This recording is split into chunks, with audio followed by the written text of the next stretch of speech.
Nag-try ako nitong so, pumayat ako, ganun. Pwede ka lang ma-reverse yung diabetes.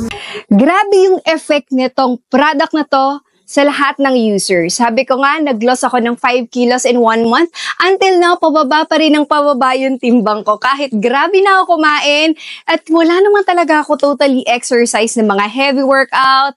10K steps, wala akong ganun halos kasi napaka-busy ko.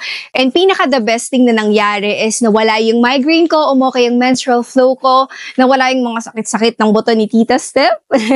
Kaya naman, let's hear the story of Mommy Jelly kung saan ko talaga nakilala ang napakagandang produkto na to. Ito yung kanyang testimonial. Yung sides ng family ko talagang diabetic talaga. Kasi yung lola ko bukol na yung paa. Kaya kaming next generation, kami magpipinsan lahat din. Mabata pa namin. Yun nga, nagpa-check ako, sabi ng doctor, wala, kahit nasabihin mong healthy ka, kumbaga 100% magkakaroon ka. Kasi both sides, kahit sa papa ko, yung papa ko actually namatay siya because of complications from diabetes. Kasi diabetes, lahat ng organs, di ba? Even yung mata, pwede ka mabulag, yung kidney mo, yung liver mo, yung puso.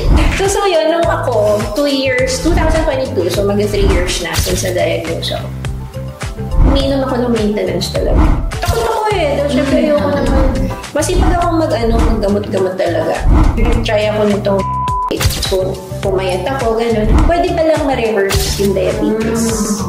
I mean, hindi siya totally, diabetic pa din ako. Pero yung blood sugar mo, control. May stages. Oo. Pa-test ako. Nakita ng doktor, anong ginagawa mo? Okay kung ano mo ganyan na. So, ibig sabihin, hindi mo na kailangan mag-take na maintenance na pampababa yung blood sugar.